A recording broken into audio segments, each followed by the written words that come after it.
Hello, everybody. This is Baruchi Carl Alexander, and this is the Source Seeker Hour.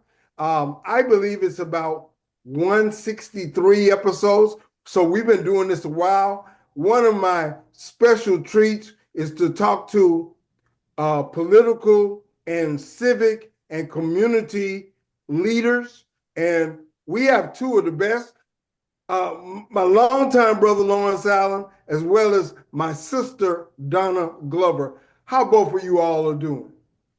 Great. Well, I'm I doing. appreciate it, and I've been with Lawrence such a long time. I have some questions for him. I have questions for both of you, but Okay. I want to deal with your integrity, Lawrence Allen. Um, Integrity in a campaign or in a political environment is an important thing. I think the community would say that. Now, it's went away in the era of Trump. Not many people are holding or expecting very much. But let me ask you, with all the negative things that would be going on in a campaign, how do you maintain integrity? I mean, what separates you from going out there and talking ugly about a candidate or saying this and that about another person? First, first of all, let me thank you for allowing me to come on your show tonight and having an opportunity to speak to your guests on your platform. And let me congratulate you on the success that you are experiencing on Source Seekers. And we truly appreciate that. I certainly am enjoying the opportunity to be here tonight with Donna, and I hope she can chime in on some of these questions because I want to really go into it just briefly and realize I want you to realize, Lou, that politics is considered to be a blood sport. Everybody would like to say, "Oh, I'm going to take the high road, never say anything negative about anybody." But sometimes you might get punched in the gut.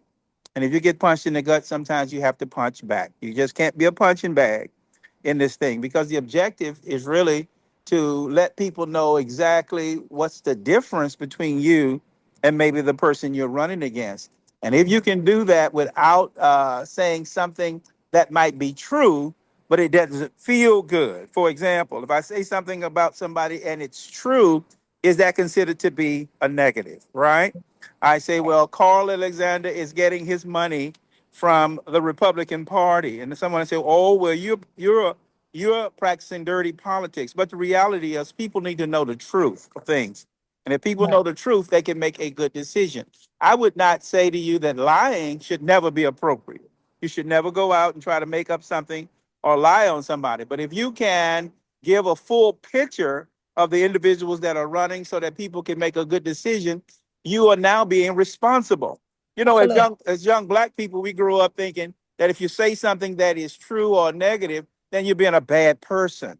But at the Right. same time, in this case, we have to have the best representation for our communities going forward. And if you are not being candid and open and outright honest with the people, then we have to let the people know that you're not being honest. And so I don't want you to think that it's just open season for digging up dirt and looking for negative things. But at the same time, I'm going to protect myself. And if you come at me with something that is untrue, I'm going to expose that untruth. Very Right. fair, very Okay. fair. Um, I would say that is a part of integrity also. And if Mm. you can maintain that without really bashing or being very negative. I saw Jasmine Crockett. I thought her campaign, even though she lost, now James Terranico ran a good campaign, and he held the line that he didn't talk negative about her. He said he was a friend of her, and he seemed to have maintained that, even though everybody from Bill Maher and so many people were trying to push him to be negative. He maintained that, and Jasmine Crockett maintained that also. Miss Donna, you have a comment about political campaigns and being positive, negative in those campaigns? Well, I do because can y'all hear me? Want to make sure. Yes, ma'am. Right, awesome. So I do because it's a lot of times I give feedback on a lot of things. One is like prayer view, athletics, just different subjects. And I want to say we as a people, black people, always think, well, if you're giving feedback, then that means that's negative. And I'm like, no, if I'm giving you some feedback, that means I care about you because I want to see you improve. I want to see you take these things that may not be so savory and make them better, right? And so same thing with politics or what have you. I think just as Lawrence mentioned, we have an obligation to give people the truth. Now, what's the name say in the movie? The truth. You can't handle the truth. Yes. Everybody can't handle the truth. But I think it definitely helps us make informed decisions. And a lot of times we need those hard facts so that we can make those uncomfortable truths and decisions. Absolutely.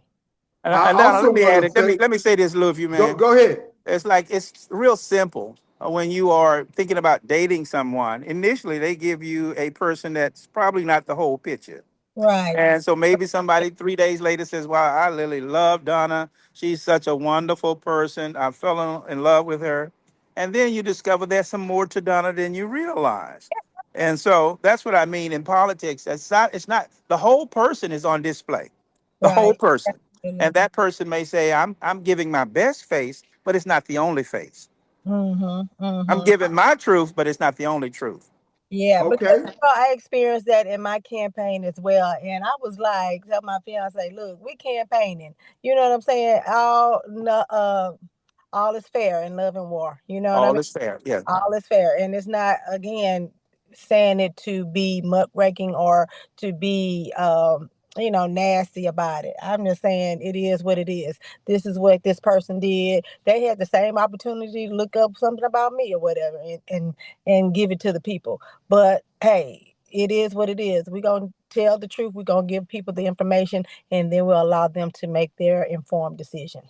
That's correct. Sounds super great. But we also know that not all the time the person with the most integrity, as we know with the president, the Mm-hmm. person with the most integrity does not win. There were a whole lot of black women. Lawrence, you're at AKA convention. Uh, a lot of the black women were upset about what happened. Not a lot of different programs did not follow Kamala Harris. A lot of people didn't, but black men were accused of not following her, and a lot of that part had resentment, and we are seeing a little bit of the consequences of that now. So, are elections fair? Do the best candidate normally win? I want both of y'all to answer that. On you, Donna. Go ahead. Well, I'm gonna say normally, right? Because that's the key word you mentioned, normally, right? But there's some obscurities that always happen, right? Because this is life. So people vote for a number of reasons. People vote in their interests. We know Republicans vote against their interests sometimes based on what the interest is, and so uh, I think most of the time people make sound and great decisions. It's just maybe a little fluke or just a small percentage when um, they don't have all the information. But just going back, Rudy, to what you're saying with this current administration, people had the information, right? It was an open book test. I see some people saying that now. It was an open book test, and you had the information. They gave you the play, and now it's coming to home to roost. It's going through the playbook, and everybody's like they're all um, they're I'm gonna say, Donna, it was a little bit deeper than that. There were some negatives or some fallacies in the campaign also that it was not the best campaign or not the best circumstances, and there was some deficiencies also. Lawrence, what's your comment on that? Well, I Just think before when we Laura says something, I just want to piggyback. Uh, go ahead. Say yes, you're absolutely right, and I'm saying those are the little outliers, right? At times that come about. Those are the outliers that we may not be really taken into consideration, but those things do happen, and then you end up with the fluke of what we have now. They didn't even believe they were gonna win, So all right, Lawrence. I think the question is of fairness is the opportunity for both persons or the parties involved. Can everybody have an opportunity to be victorious? And I would say yes in that sense of the word, in terms of the ability to get your message out, funding, different candidates changes the dynamic. So if it's fair and one person is able to raise $1 million and the other person is raising $100, then you have to say, is the system fair? Because now the message goes out, and did we get the best person? So I think there is a lot that needs to take place in terms of making things equitable so that individuals can get the information that they need and make the best decision.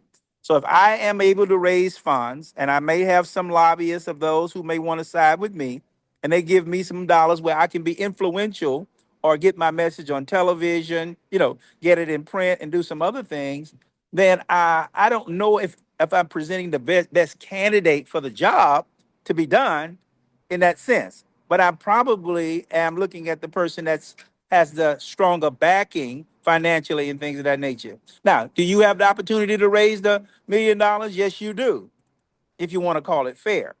And so I believe that should be some caps in certain races in terms of how much you can raise and how much should be spent, and some equity in terms of information and what's put out so that everybody out there has access through our news channels and our mediums to get to know people on a fair ground so that it can make a conscious decision. So in that sense of the word, it'll never be fair if the funding's not equitable. It's not equal. Now, you don't always win with funding, but you can certainly go a long way with more funding. You see that in cases in athletics and things of that nature. So what I'm saying to you is that I like the system.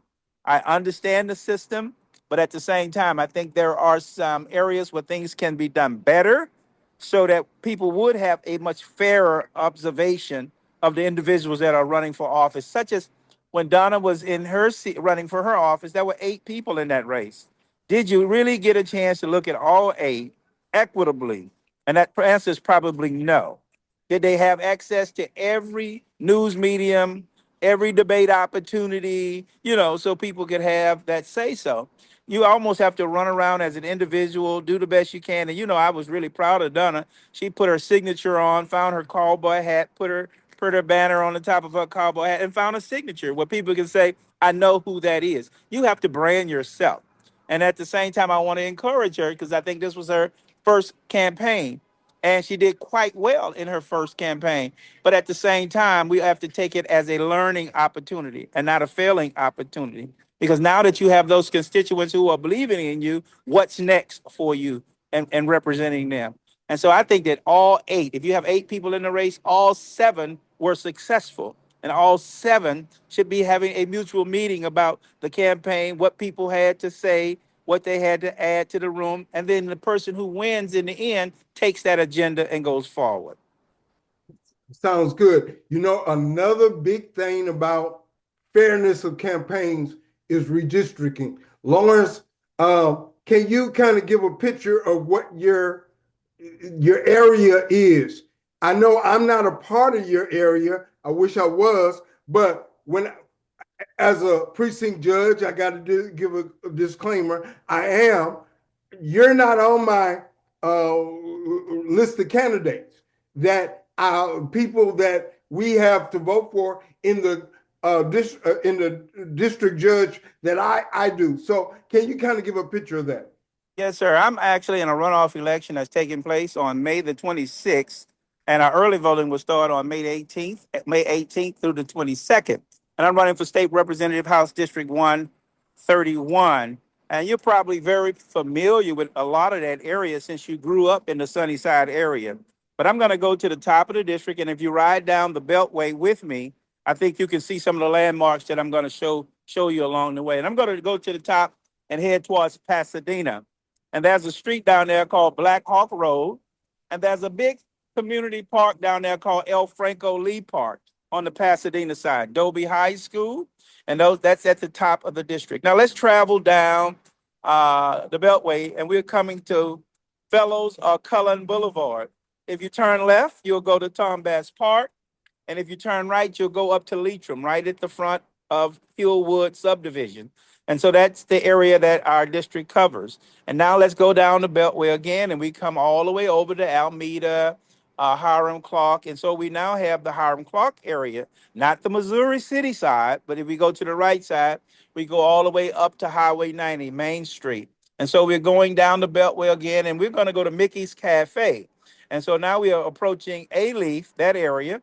So we have Mickey's Cafe, but we also take in the DMV on Gessner.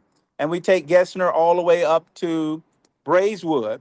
And then we come into that area of 59, which is considered to be our Asian community, that side of A-Leaf, where we take it all the way up to Bel Air and the Beltway. So I took you through some landmarks that you might be familiar with. We don't go as far as the Chinese Community Center, but that is a general area. And I think one of the landmarks out there is the Harmony School. Yes, sir. And I think you could follow me because you're familiar I with do those have a landmarks. question. That seems kind of unnatural a little bit that you have so many different attached places that really, back in the day we had those communities, we had Sunnyside, Hillwood, they were all attached, and their constituency was very much consistent. So it seems like your constituency is a little different today. So can you It is comment the on migration pattern. was that on purpose? Was that natural? Or is it fair?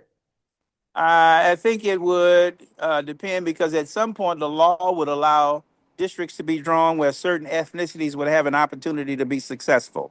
And so as time has gone on, our migration patterns have changed. We don't have just a homogeneously grouped African Americans in Sunnyside or Hiram Clark. Or you and I were growing up, Hiram Clark would have been majority Anglo at the time. And so that was a few years ago. And some of these other areas would have been majority Anglo, but now they're Asian, they are Anglo, they're Hispanic, they're African, if you would, in terms of Nigerians and other cultures. We probably have more cultures than I can even number. And so I think that it's imperative that we all recognize that we should not try to be a representative for one particular ethnic group, but be a representative for the people. Very fair and understanding. Redistricting is a major part of the new ideal of politics in this day and age. Ms. Donna, do you want to comment on the ideal of redistricting? Do you believe your campaign was fair in that context in the redistricting and what it attached to your area? Well, my area was all of Harris County, so Can't all of redistrict Harris Harris County. County. So all the way from Pasadena to what? A-Leaf to Cypress, Spring, honey, everywhere. Entire So in county. that regards, yeah, all of Harris County. So I had to be everywhere and anywhere. But now when I look at, like Lawrence was asking or whatever, or people looking or others have asked, what's next, right? Um, and I look at these, and even before that, because all the commotion with CD 18 and CD 9 and et cetera, et cetera. You look at these maps and what they have said, and then you see to be true is that they're kind of cherry picking, right? They're cherry picking what neighborhoods vote, who vote, what the demographics are. That's what it is. So, like, I was looking at the city map just a couple of days ago, and maybe yesterday too. And to your point, Lawrence, it's like it's all over the place. It's not a set little block, whatever, which I think would be helpful for voters. So you're doing all of this and you're not helping your voters. that's who is important. That's who would the information matters to get out to them or whatever. And I know why they're doing it. Like I said, cherry picking so they can see the demographics so they have a better chance of winning. But in the long run, it's just very confusing. So in that regards, I don't think it's fair. I don't like it because you have people overlapping, and I just draw me a little rectangle or triangle or whatever, and we'll be done with it. Separate it like that. Yes. Well, as my experience as a precinct judge, um, and you got this new thing about, hey, will people have to bring all their IDs and Okay. things? For the most part, it doesn't affect things. Most people Yeah. don't have a problem with that. But as you all hear of all of these new ideals and things that are being presented, do we think that that is going to affect our constituencies or those people who trying to come out to vote? I Well, I don't think think, so. go ahead. Yeah, Well, I let me, don't think so because people are already carrying that, for the most part. If you get to a voter place and you don't have your ID, you just probably forgot it or whatever. It's not intentional. Or you're not trying to vote for somebody else. Get out of here with that. I want to say something else. But anyway, uh get out of here with that. Nobody is voting. It's just like nobody's going to pay a bill for me. Um, you know, get out of here. And if they did, great. But nobody's going to try to vote for somebody else and all those shenanigans. It's just a ruse to cause confusion. And a lot of times we're playing into those ruses so that we're playing into their hands. Whatever. I mean, I think ID is fine. Um, Again, if you don't have your voter's card or you just give your name, it's fine. Nobody is voting for anyone else. Now, when it comes to having passports and all that, I think you're going a little bit too far. And that is where we know you're trying to be discriminatory, right? Because everybody does not have a passport. People who are Well, here in, you got I several. have mine. Okay, you got several choices on list A and list B. List A, you got your driver's license and IDs, and then on list B, you have your different things also. So they have a lot of different ways to be able to do it, as well as you could do a reasonable impediment or a change of address form, and you can still vote. I did that this last time. Lauren, Now, can you comment on but that? they are trying to pass laws. They're trying to pass laws where you have to have the passport. That's what I'm telling you. Now that you can do that. But I'm saying it's in the works. They are having discussions and all of that kind of stuff about having a passport to be able to vote. I don't think that's going to pass, but I would be surprised, and it could have some, but I don't think it's going to pass. Lawrence, you have a comment? voter suppression has always been a reality. Let's not act like any obstacle to prevent people from wanting to or participate in the process is something new. There's nothing new under the sun, whether it was poll tax some years ago or whether it's disenfranchisement coming to the polls today. There will always be an opposition to the process of selecting your leaders, and so, but those who are serious about it and committed to voting, they're going to do whatever it takes to get to the box.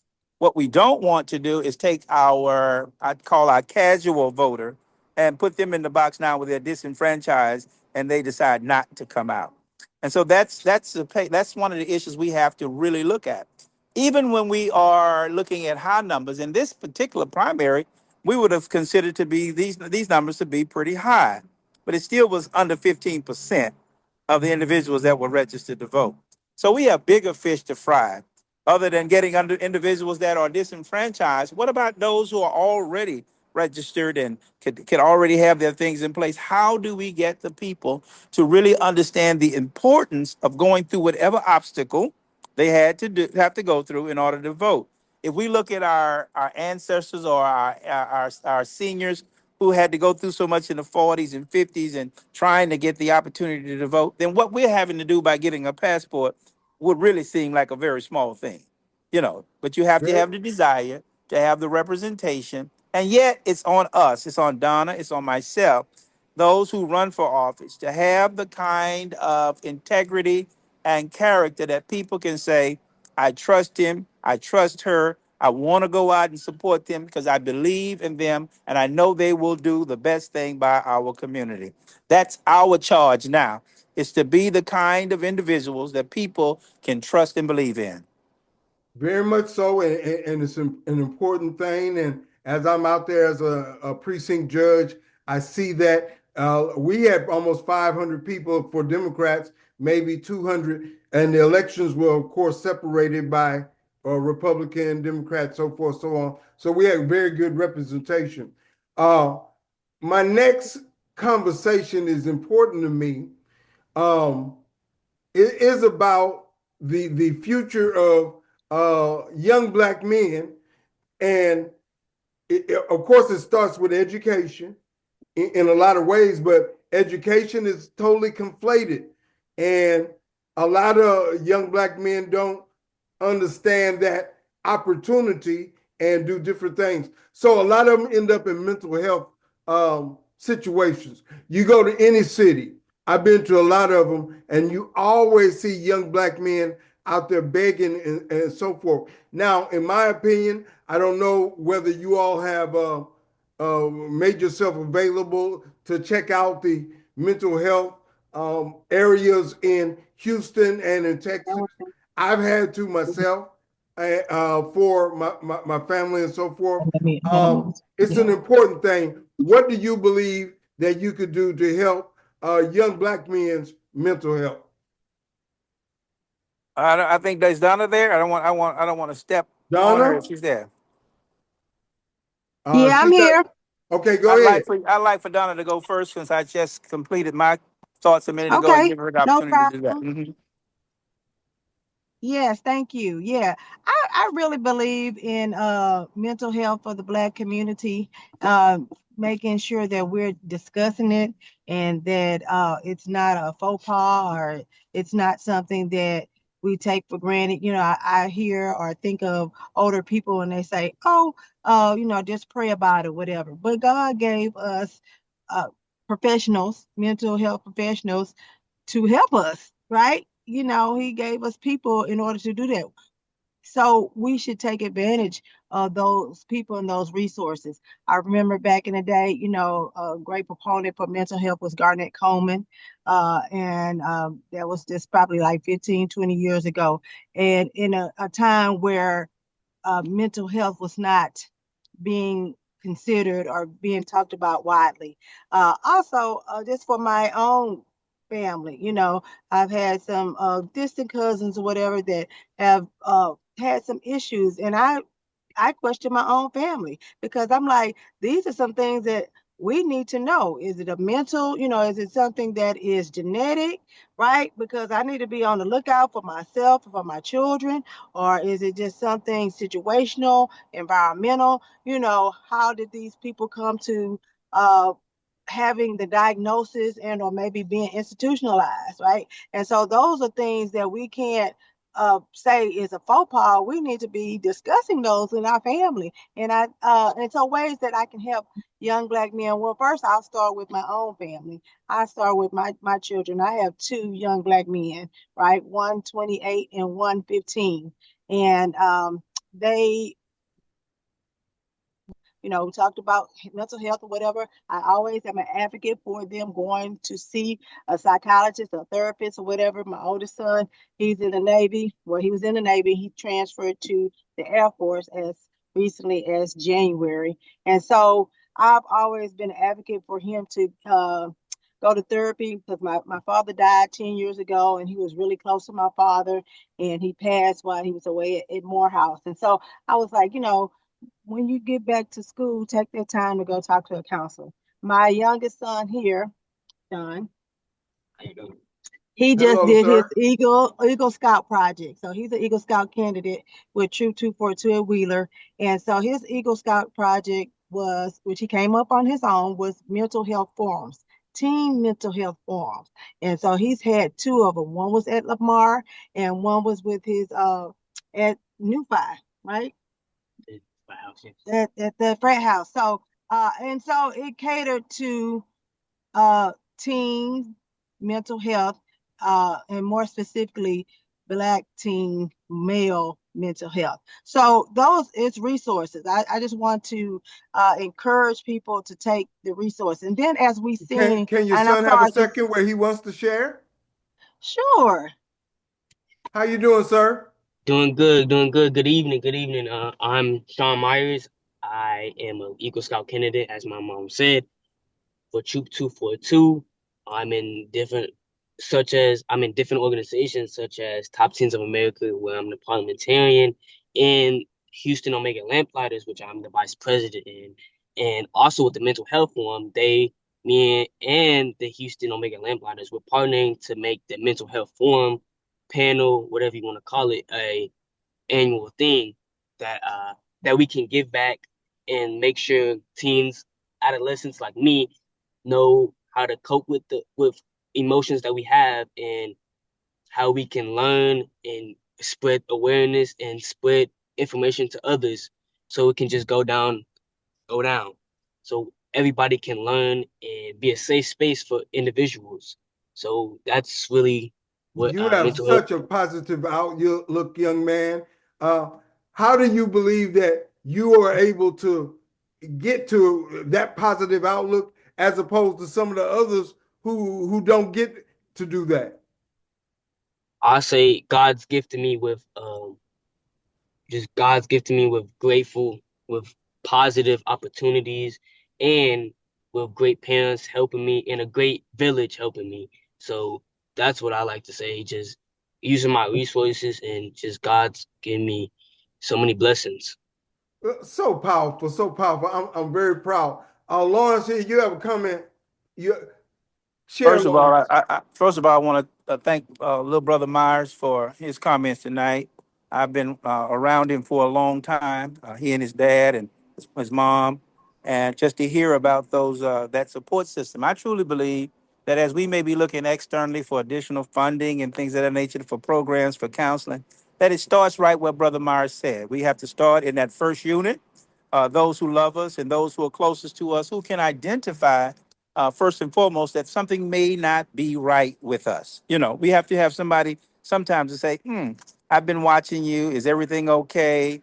Can I assist you or walk with you to talk with somebody? Can I make a recommendation for you so that we can get it in its early stages of development? Because our mental health issues also increase over time. And so I really believe that we have to have the kinds of training, not just education, but the kind of training to be on the lookout for those entities in our communities. And there has to be cells of social services in all of our communities where we can get there and begin to address our needs. We realize now that our homeless population is connected to a lot of this mental health issues, and we Yeah. want to make sure that we don't just gloss over that concept. We don't just say give the churches $3 and see what they can do with them by feeding them. But the only way to help a person is to help them with their mental capacity to cope with the realities of life as it is. And so that might be something that most people don't want to invest in. If you want to help people in the state with mental issues, you've got to be willing to invest in what you want to do. And so that's what you're trying to do each and every day. But at the same time, I think Brother gave us a perfect formula. It starts with a strong support system because we all, not just those that we see that are homeless, not just those that we think are not doing well. I think each and every one of us can benefit from some counseling, some therapy, and some support by other members of our family. Sounds great. I would say this: Houston and Texas has a pretty good apparatus for mental health. Um, I've been a part of it. I've had to invest my time in it, so I've seen that, and it's done pretty good. But if you have a young man like this, the world is open to him, and he believes and he understands his opportunity, and so that is a great thing. Now, for every valuable and success story, sometimes you don't have somebody that goes on that particular road for whatever reason and so forth. And $10. did you have something to say, Donna? Oh no, Okay. go ahead. I'm sorry. Go ahead. It is a big thing in our communities as Black people that we have more and more of those that are falling, and but it goes back a lot of times to relationships also. If the Black man and woman can, they could connect and maintain relationships, we can bring up kids. Now I believe that one of the answers down the line is going to be a system of community homeschools. That's what I would propose. And Lawrence, as an educator, you have seen different ways that a educational and relationship system can work. I believe that in the future, that's going to be one of the proponents of successful Black families, more so. And I would hope that we are able to be able to make use of relationships, communities, and building a circle that has strength. Donna, what do you think about building circles of strength? Sounds like you certainly have one. Yeah, of course. I'm a great proponent of that. I think a lot of times we are entrusting others to educate our children, and which is why we may be where we at now. Even it's okay, you send a child, you got free and appropriate schooling, right? But you need to be educating your children at home. My mom taught me so much about the civil rights movement and Martin Luther King. One, because her birthday was the same day, January 15th, and she loved Martin Luther King. And I remember every MLK Day we were watching Channel 8 public TV and watching all the stories and the documentaries about Dr. King and the civil rights movement. And so I just try to keep that tradition going with my children. But it does start at home. We can't keep allowing or waiting for somebody to come save us.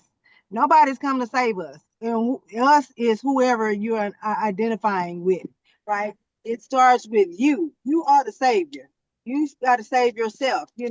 So I was definitely a proponent for homeschooling in that regards. And I know Brother Tamani, right? Tamani, he's talking about a school. I've actually thought about that many times, a cultural school where um, we're teaching our people or our children about our culture, about us, about Africa, and then also about being indigenous to the United States, right? Or being indigenous to the Americas. Let me say that.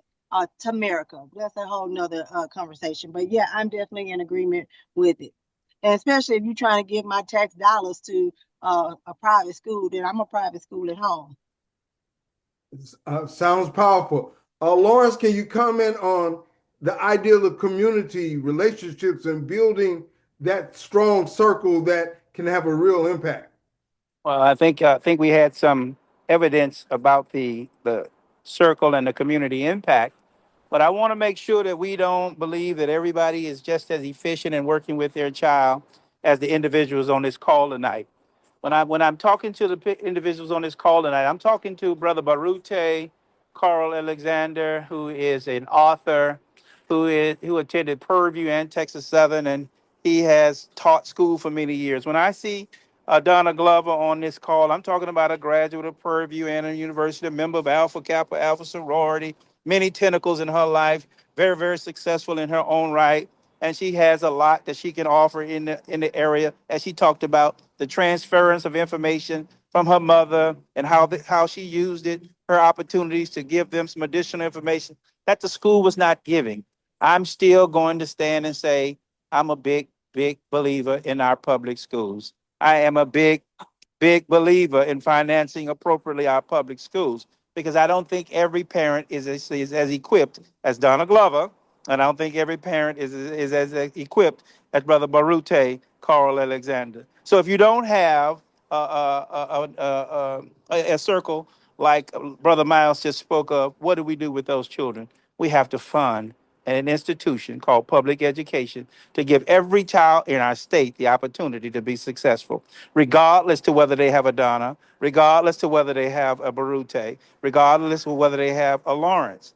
If they don't have them, we still need for them to be equipped so that they can go out in their adult years and give back to their state in a strong capacity. So, yes, I do believe in what you said, but I don't believe it's the answer for our state. I think it is definitely the answer for our personal children because you've already put yourselves in the position to use that model and use it effectively. Okay?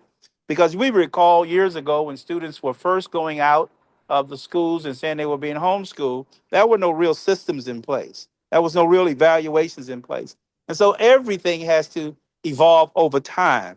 Yes, prior to even going to our public schools and black people in the 50s, they were in the one room schoolhouses, all grades in one room. We know we can teach our children. We know that.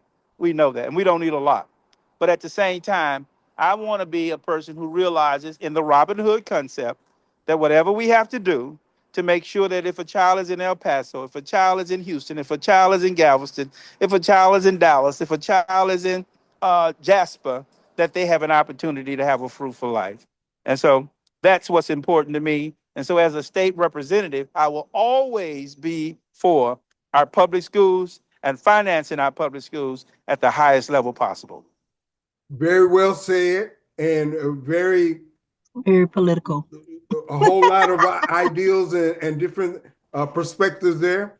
And when I'm talking about, I would say the community school or the homeschool environment, I'm talking about a parent who has four parents or five parents who can get together. They can teach their children also. But we also want that public school that is able to teach those that don't have that type of setup at home also. So we want multi-layered approach also. But that public school, what you had back in the day was industrial education and different things that gave a child a different advantage or different skills, such as wood shop, metal shop, auto mechanics, and so forth. And that has been taken away, and that needs to be reinstituted and enhanced even more.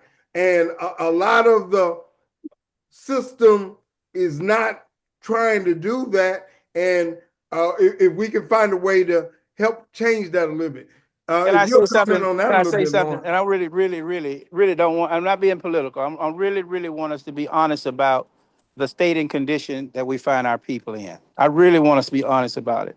When I was a young child, third grade, fourth grade in Law Elementary School, that was where I went to get my formative education. But at 4 o'clock in the afternoon, I was going to walk into the Alexander household and I was going to have a conversation with a man who was a professor at a university. If I went around the corner and had a conversation with my next door neighbor, I was talking to an engineer from NASA. If I walked down the street a little further and just said, "Hey, can I cut your yard?" then I was talking to a nurse at Methodist Hospital. Then I said, "Okay, well, I'm going to go across the street and talk to Mr. Strain." Well, I'm talking to an industrial arts teacher in the Houston Independent School District. Well, hey, I'm going to talk to Miss Shepard. I'm talking to a math teacher over at Dick Dowling Middle School. Okay, well, let me go next door and see if I can find Mr. Addison. Oh, the choir teacher at Jones High School. See, resources is about in that community is about transferring some information. But when you dilute that level of strength in a community, which we don't live homogeneously enough, then we lose the opportunity to learn from everybody in the tribe. And because now our tribe may have a depository of individuals that are coming from the penal system, or they're expressing things that are negative towards the development of our lives, then it's very difficult for you to say that every child in the state could have the same equitable opportunity in a neighborhood concept. My old neighborhood is responsible for where I am today. My Right. old And so neighborhood.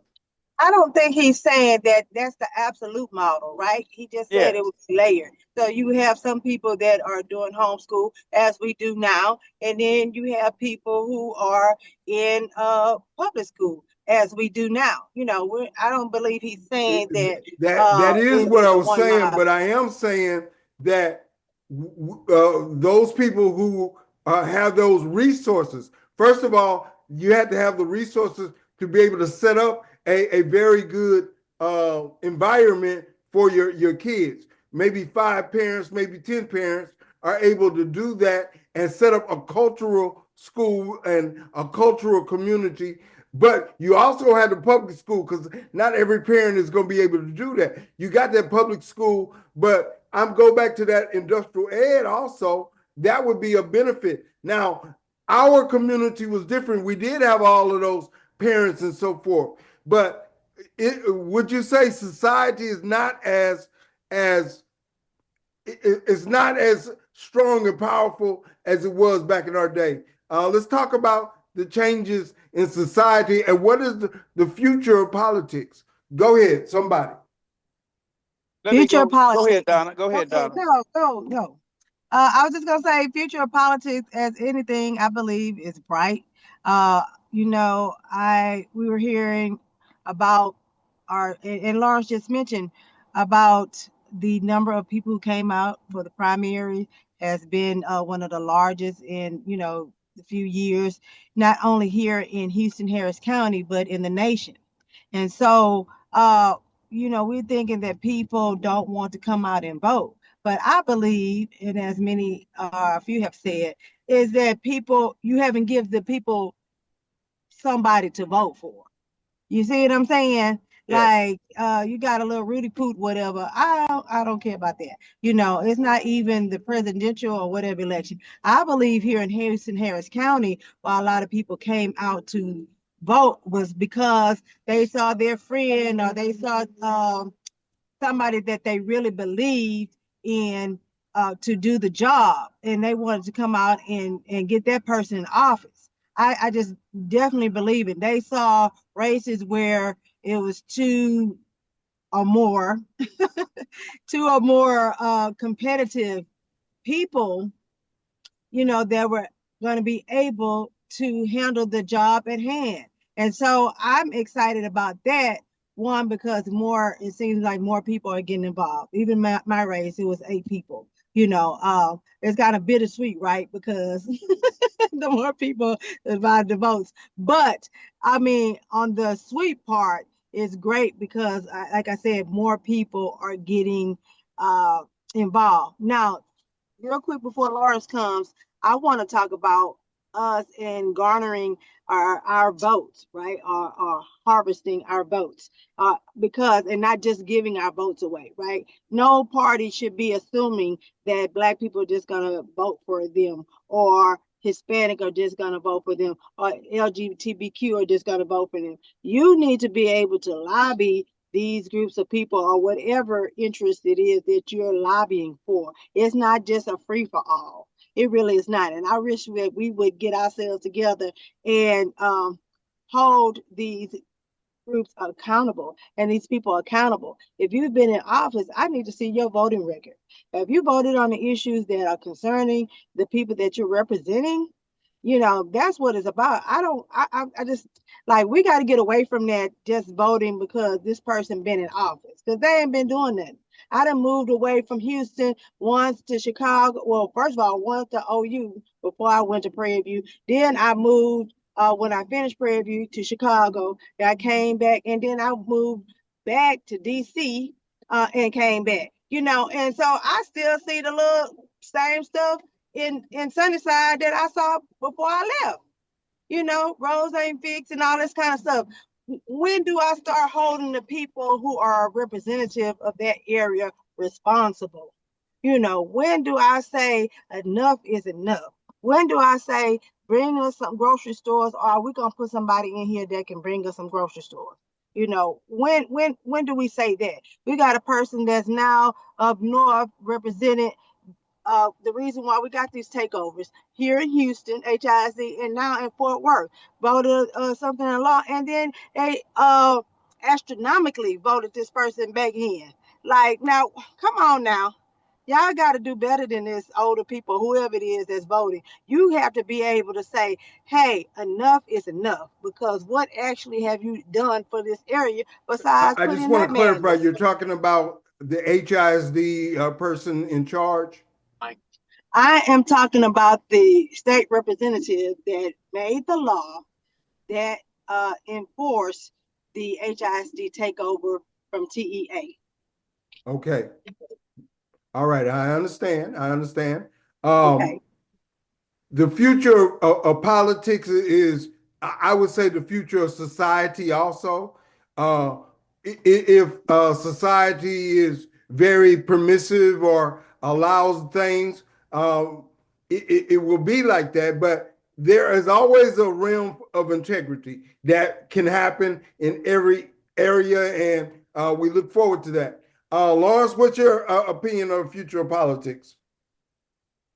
Oh, it's a very good question because Donna already told you I make good political answers. No, I'm just No, and I'm just messing with him or whatever. We give what we got to say, and we say what we no, got to no, no, say. no.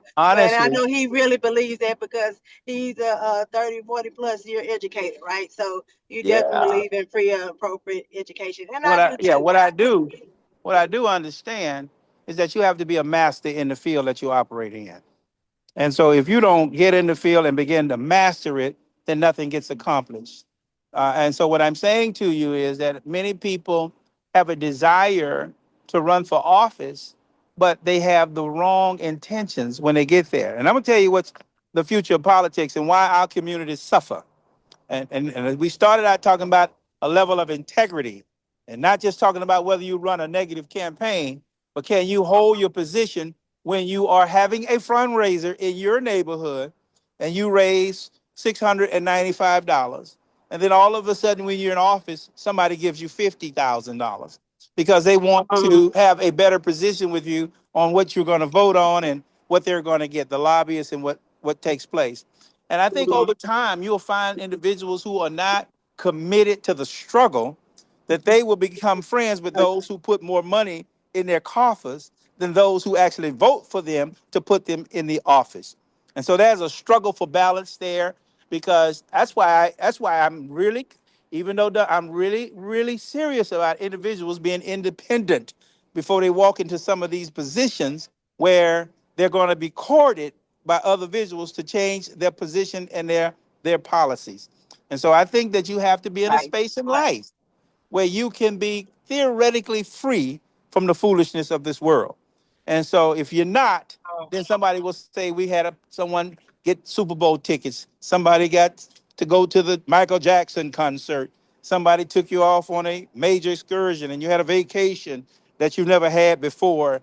And all these things might be afforded to you, but do they change who you are and what you and how you vote? And so I think it's important that we realize that politics itself is not going to change. People have to change. They have to be serious about the work that needs to be done. You can't change the system, but the people can be more honest and forthright about how to accomplish things in that community. You have to change the people if they're not the kind of people that get things done. Politics is not going to change. It is a science. That's why they call it ticks. It is a Absolutely. science. And we have to be Absolutely. able to master that science. But more than anything, we have to be committed to honesty. And first and foremost, before you engage in politics, you need to be in the position that we all are familiar with, where I'm seeking God's pleasure in my work. I'm trying to please God and not man. Mm. Also, you trying to make sure that you maintain the proper order and the proper responsibility that you have from Lawrence Senior, who is my friend, and Dr. Alma Allen, and you're doing a great job. Well, let Final me say this, word, my Miss friend, because Donna. go ahead, Donna. Let me go before Donna and let her close it out. Okay, go ahead.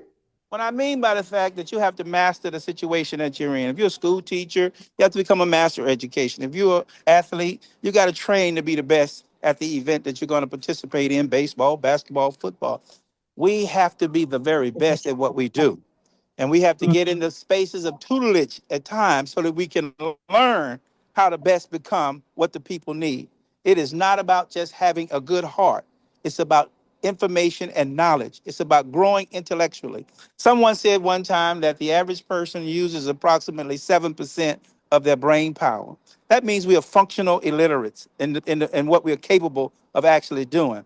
And so, what I'm saying to you in a nutshell, and I love Donna being here tonight, we have to put the best brains, best thinkers in position, and they have to put their egos aside to make sure that the people are well taken care of.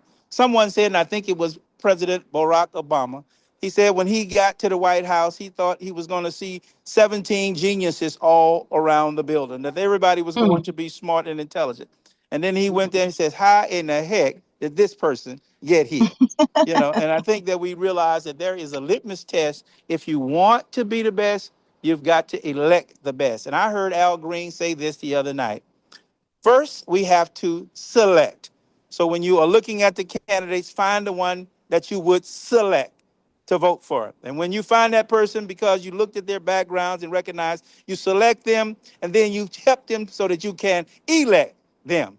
And if you have the best person that you've selected and you've elected that person, now you have an opportunity to collect on what you've invested in. So he says you have to select, you have to elect, and then you can collect on what it is that you intend to get a rate of return in your community on. Select, elect, and collect. That's a powerful road to follow. All Miss right, I know Donna, that's go right. ahead. I know that's right. I don't know if I can say it so eloquently, but I definitely agree at what he's saying. I think that definitely sums up our conversation. But I want to just give you a little lineage of my own. I know you gave his, and mine might not be as known throughout the city. But my father was Alfred Glover Jr. He came from Eagle Lake, Columbus area, and he settled in Cloverland. He was the president of the Cloverland Civic Club and the Houston chapter NAACP at one time as well. And so, and not having a degree, he went on to have one of the first commercial daycares in Houston off of Blodgett there in Third Ward. And then he lived not too far from where Lawrence's parents are back over there in Hillwood. And so, anyway, his name was Alfred Glover, and my mom's name is Ruth Glover. And so, anywho, those were very, and she came from Kendleton, Texas, and her parents settled in Third Ward. And so, I just want to say that I am so excited. Again bittersweet that I didn't have the opportunity to run when they were alive. My mom passed in 22. But I believe and I hope so much that I was able to represent them to the best of my ability in this race. I came in third, and so I am looking forward to what Houston Harris County has to offer for all of our constituents. I'm looking And your forward to next the May election. 26th. Absolutely. I'm looking Yes. forward to May 26th and to see all the vibrant people that are going to go forth in November. And yeah, absolutely. I've been about the people. You know, somebody was mentioning like, or they thought I just came out for this election. And I said that part of that 45,000 are people that already know me. I mean, I work my tail off, but I also have already been in the community. I've been in Cloverland. I've been in Prairie View. I've been working for HBCUs. I've been working, you know, with AKAs and D9 or whatever. And those people came out and supported me in a big way. And I want to say thank you to them. Thank Yes, you to thank you. you for giving us the opportunity to come on here forever and a day. I'm always available if you Thank need you me to all for come talk both of about your something. perspectives. I mean, it was very powerful, and I heard so many different perspectives and different things on redistricting and the fairness of politics. So our audience, they got a treat. I believe they got a treat, and I look forward to sharing this video. I'm gonna make sure I send it to both of you all, and we'll see how things go. And Lawrence, you have a final word? God bless you and take care of yourself. And remember, I'm in the runoff. It's scheduled for May the 26th, and it is for House District 131. I'll give me a special shout out to my mother, who is your current state representative, Dr. Emma Allen, and I thank her for what she's done in touching our lives. And I would be remiss if I didn't say thank you to Brother Raymond Alexander, your father, for what he imparted into us. Donna doesn't know we were in Prairie View long before we ever enrolled because Carl's Barute's daddy was a professor down there. We spent our summers in Prairie View, and Project so Mike. Project Mike. So we've just had a wealth of individuals who poured into us. And so what you see in us today is not an accident. It is a prescription. It is how you rear children. There is a methodology to rearing children. And then you rear them, you can get the best out of them. And I'm I gonna tell you just this, want to give a Donna. shout out to my organization, Big Africa Brighter Light, which is a Black men's organization. I also have a new book out, The Heart of the Strong Source Seeker. So check that out if you want to check that out on Amazon or my other book. So I do a lot in the community, and check me out. Keep on building your circle. Build your circle with your family, with your community, with your strong support system. Thank you, everybody. Thank you. Everybody, Thank you, let's. Donna. Good seeing you, Donna. Thank All you. right, Y'all everybody, have a tell good the shout sorors out. I say hello. And oh, Baruti, I want to say this because one thing I am doing is looking to build a coalition of voters with our age group. And so that'll happen tomorrow at Foco de Chao. Check us out, Houston Gen Xers. All right, everybody. A lot of shout outs. Just keep in touch. We love you. Take care.